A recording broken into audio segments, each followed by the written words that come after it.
Okay, so today is Friday and tomorrow we have the farmer's market at 8 o'clock in the morning. I obviously cannot get out early enough to get the veggies picked and ready for the market. So I do all Saturday market stuff. I do it Friday morning. So it's about, I don't know, 8:30. I'm a little late to the game. I had some stuff I was wrapping up in the house, but I'm out here now. I made sure all the animals were fed, so they're happy and they'll get extra stuff from the garden as I'm picking through. But we're up in the garden now and I'm going to pick mostly tomatoes, peppers.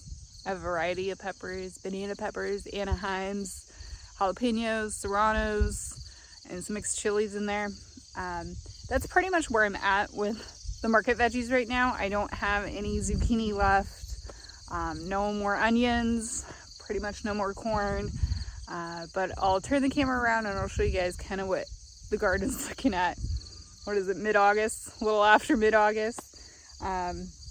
Things aren't as clean because August rolls around, it is really hot. We're coming into almost 100-degree weather this next week. So I don't come out here and weed anymore because it's hot right away in the morning. But I'll turn the camera around and you guys can kind of see what it's looking like right now. Here we are in the tomato pepper aisle. Tomatoes have not been pruned like I was originally keeping up on it. I actually went through on some of the round cages that I have and I added T-posts and zip ties because with all the wind and the storms we've had the last couple months, my cages have just fallen over, and with the weight of the tomatoes obviously. So the legs are all bent on those, but tomatoes are still growing just fine. I need to come back up here and prune obviously. Peppers are a different story. Peppers are doing well, but they did not stay up.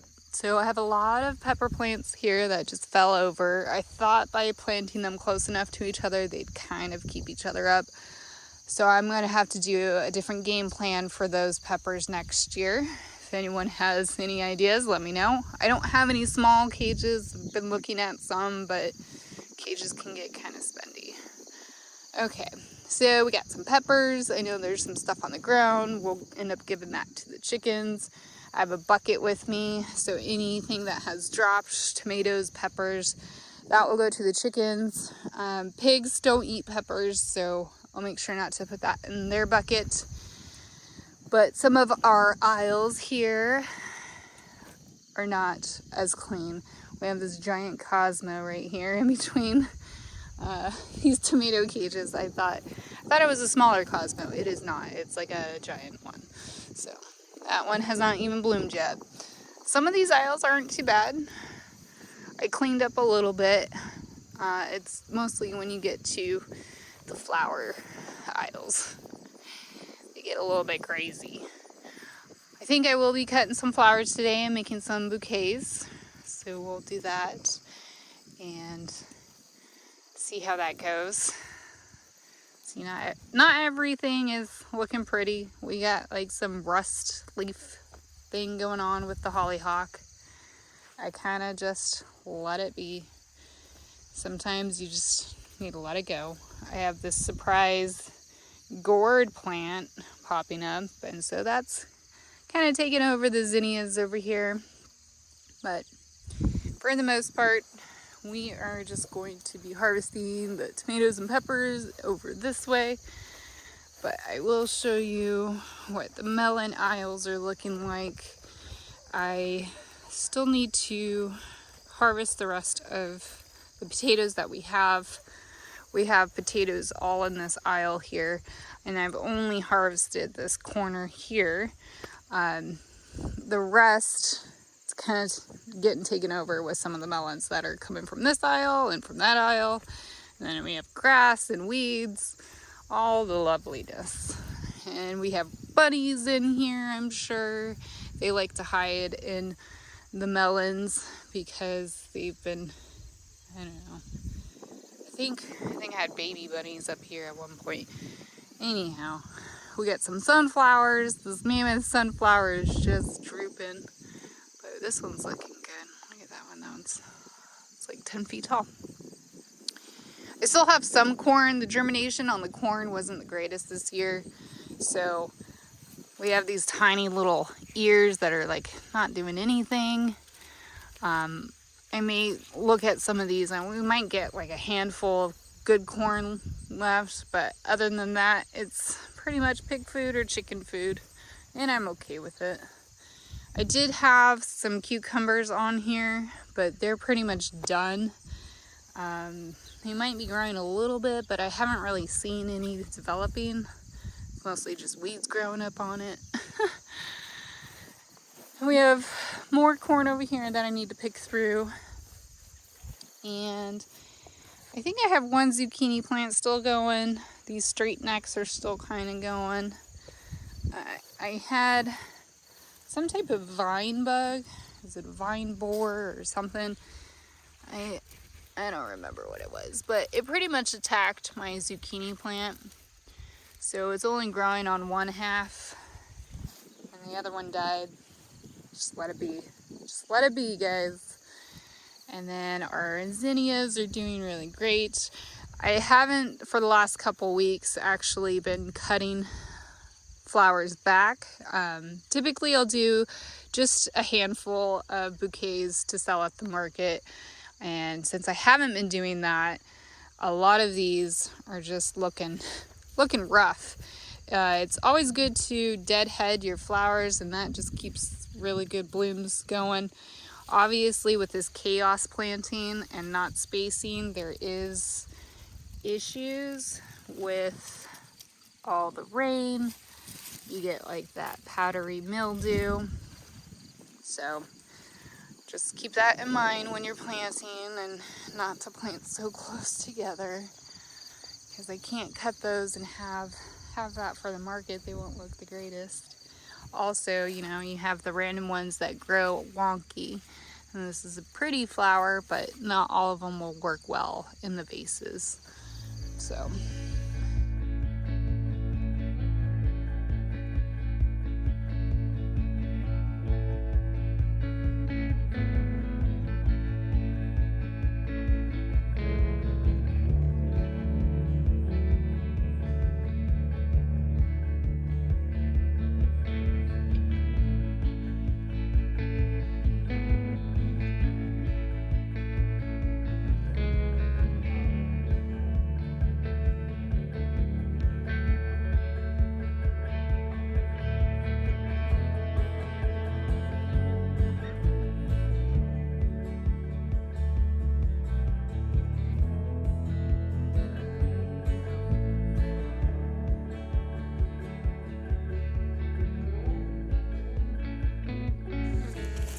So when I'm picking tomatoes for the market, I try to get the best looking ones, because that is what people's expectation is. You go to the store and you see these nice, pretty tomatoes, you know, and of course they're tomatoes that have been sprayed and made to look super pretty. You know, some are grown in greenhouses or hoop houses, so they don't split like these can here, because when it rains and it's hot and it's humid and then it rains, tomatoes will split and then they just don't look that pretty. And then of course you have some tomatoes that have the blossom end here, and that really, like, I know it's ugly and I know there's like a little burrow hole there, but honestly I'll take this back to the house and I'll slice it and it's fine. There's nothing wrong with it on the inside. It's just not the prettiest like these ones here. And so when you're selling market tomatoes, you're not going to sell them when they don't look that pretty. Some people understand if they've gardened, but for the most part, people have this expectation in their head because of the grocery stores. And things look that pretty for that long for a reason. And it's not because they're all grown organically.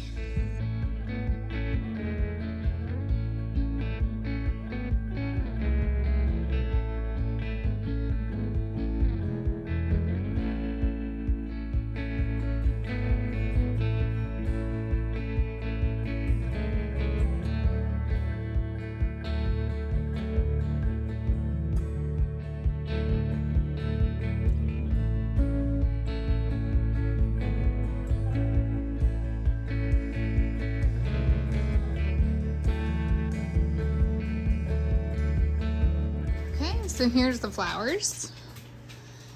I actually save our salsa and spaghetti jars, and so that's what these jars are. But I don't know, not too bad. Not too bad. I try to pack them in as much as I can. I mean, if I'm growing flowers, I might as well try to sell them, right? And if they don't sell, then these things just look pretty sitting at home. All kinds of different flowers, the marigolds, the zinnias, brown-eyed Susans. We got some lavender.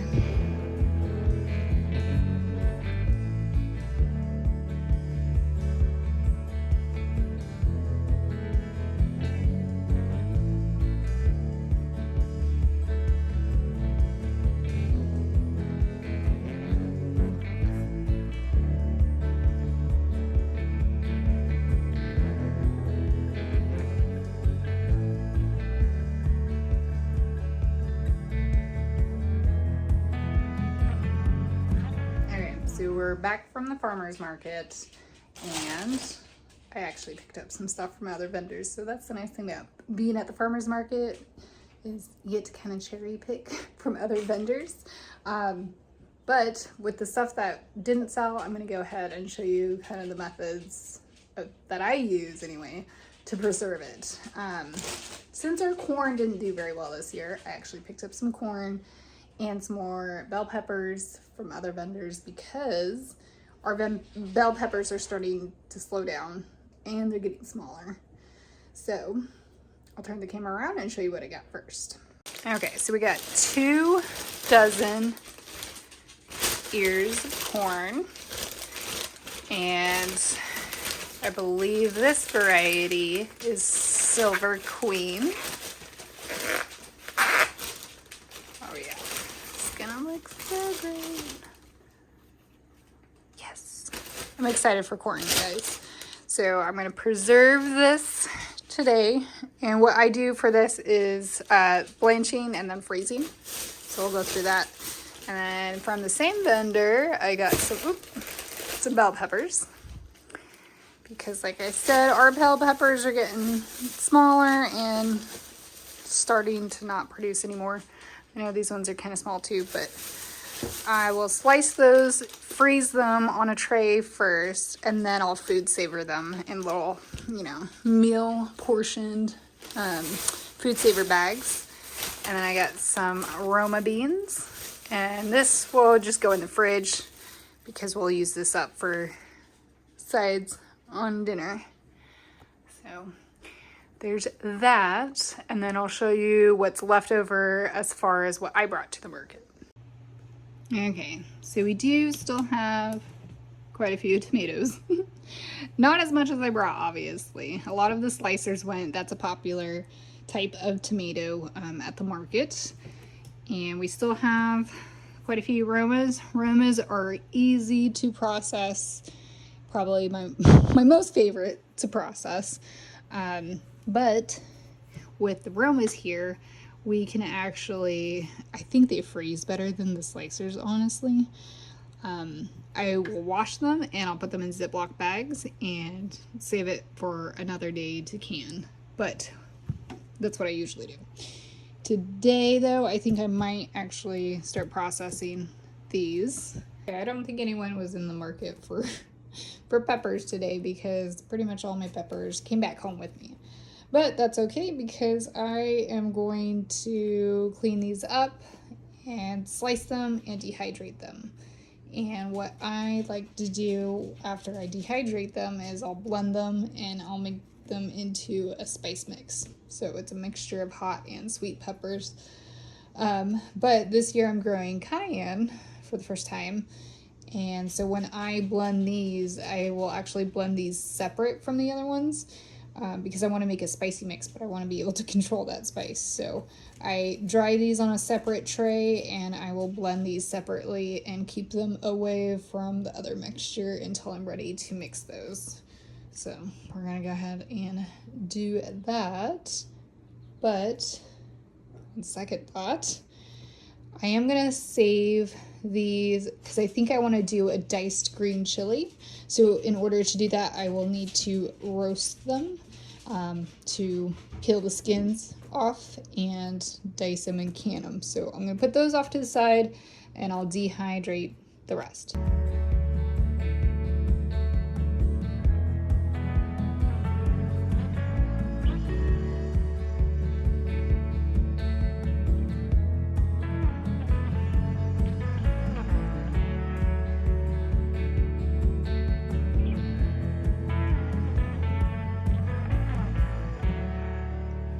So I got all the jalapenos sliced and the banana peppers sliced. I did not have room for the serranos, so the serranos still need to be washed and sliced, and that will be next round. But I was able to get the cayenne peppers on there. The cayenne peppers, I just washed them obviously, and then just topped them. I leave them whole. If they need a little bit longer, they're easier just to pull off from this tray from the jalapenos and put on a separate tray to go a little bit longer if need be. But for the most part, when I first started dehydrating peppers, I would be very diligent about just doing a single layer of peppers. Now I kind of just throw it on there. I don't try to like layer it up too much, but if there's a couple that are stacked on top of each other, it's not too big of a deal. What I do is I leave it on through the night when I'm sleeping, and they're pretty much done in the morning by the time I wake up. So we're gonna go ahead and do that. And there is a setting on the dehydrator for fruits and veggies. I think it's like 125 or 135. And so you just put it on there and you let it run overnight and you'll check it in the morning. And if they're crunchy, because they will get to a point where they look like they're dry, but they're still kind of, I don't want to say rubbery. They do have a certain texture where you know there's still moisture in there. It's not a crunch like a chip. So just leave it a little bit longer and keep checking on it. Okay, so the setting is 135 for fruits and veggies. So that's going. And a side note, you probably want to dehydrate your peppers outside because the fumes of the peppers can be a little much while it's doing its thing. So keep that in mind. All right, so since our peppers are dehydrating and we're waiting on that till tomorrow morning, I'll show you guys what I use. I use this NutriBullet. It's small, it's easy. So I'll just throw a couple of trays worth of dried peppers in here up to the max line, throw that on, and literally just a few seconds. And until I get a good consistency of how big of the pieces that I want, the pepper pieces, because I don't want to go too much and have too much powder, because you can see the bottom there is powder, but I do like the chunks, and so I mix everything together. Obviously this is last year's mixture, so it does last a while because we just use a little bit at a time for whatever seasoning that we do, you know, broccoli, mashed potatoes, chicken, pork, beef, pretty much anything you can think of to put salt and pepper on, you can put this stuff on. So, and it looks pretty. It's, you know, it's like Christmas in a jar. Much like the other peppers, we are going to treat bell peppers the same way. Obviously, we're not dehydrating them. We're going to freeze them. So wash them. We're going to cut the tops off and actually take out the stems. So I got the tops and the stems out. All this will go to the chickens. I am starting to slice these into this shape, if you will. And the reason why we put it on parchment paper and then on a tray into the freezer for a few hours is because they will then freeze individually. And so when I pull them out and they're frozen and I put them in a food saver bag for the portion size, then they're less likely to stick together and become mushy. Okay, side note here. If you don't have a ton of trays, it's okay. You can use a couple layers of parchment paper and it's totally fine. Each layer will freeze.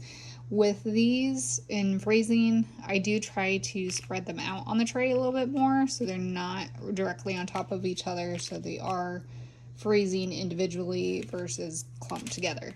So unlike the dehydrator, you do want to spread these out a little bit more into a single layer of peppers, so that way they don't freeze together. So instead of boring you guys with the process of waiting a couple hours and bagging everything up and vacuum sealing it, I will show you an example. So I pulled these out of the freezer. Obviously I just did these last month. They do look like they're clumped together. However, when you open it, you can easily break them all apart individually. It kind of just makes it a little easier, less mushy. Pretty good. This is the best way that we've been able to preserve the bell peppers. If you know of any other ways, let me know in the comments. Okay, so for the corn, in order to preserve it, I'm not going to film it. I mean, it's super simple and it will be boring. You just blanch it to freeze it. So in order to blanch it, you boil it for a certain amount of time and then you put it into an ice bath for a certain amount of time. So a bowl with ice and then ice water. I did that with our corn, so this is how I did ours. Because our corn was actually smaller than the corn I got today, it was done on a different time frame. So with this, I believe it was 4 minutes that I boiled the corn, and then I put it in the ice water bath for 4 minutes as well till it completely cooled. And then I did the food saver. So that's one way to do it. I know you can cut it off of the cob and save it that way, or freeze it that way, and you can also can it. I haven't canned it before. We like it on the cob, and it's easier just to freeze it right now that we have freezer space. But if you don't have freezer space, I can understand the canning portion. So with this corn, it is a little bit bigger. It's a different variety. I'm going to go ahead and boil it at 6 minutes and then do a water bath for 6 minutes until completely cool. And then I'll package it and throw it in the freezer for later in the year. Okay, so I'm gonna wrap up the video, and thanks for coming along, picking out veggies. There's Lola. In the garden, and getting ready for the farmer's market, and then of course, watching how I process things that I bring home from the market. And next video, maybe, we'll get the tomato processing going. Well, I'll do at least one video with processing tomatoes. I'm not sure if it will be these ones or not. I'm also at the point of getting sick of processing tomatoes. I know it's kind of crazy. And I still have a freezer full of, I don't know, probably at least 10 Ziploc bags of tomatoes that I gotta process. So I'll bring you guys along on one of those adventures, and we'll kind of go from there. It'll be fun. It'll be fun. Anyway, until next time, bye. Like and subscribe for more amazing content, and comment down below what you liked most about this video.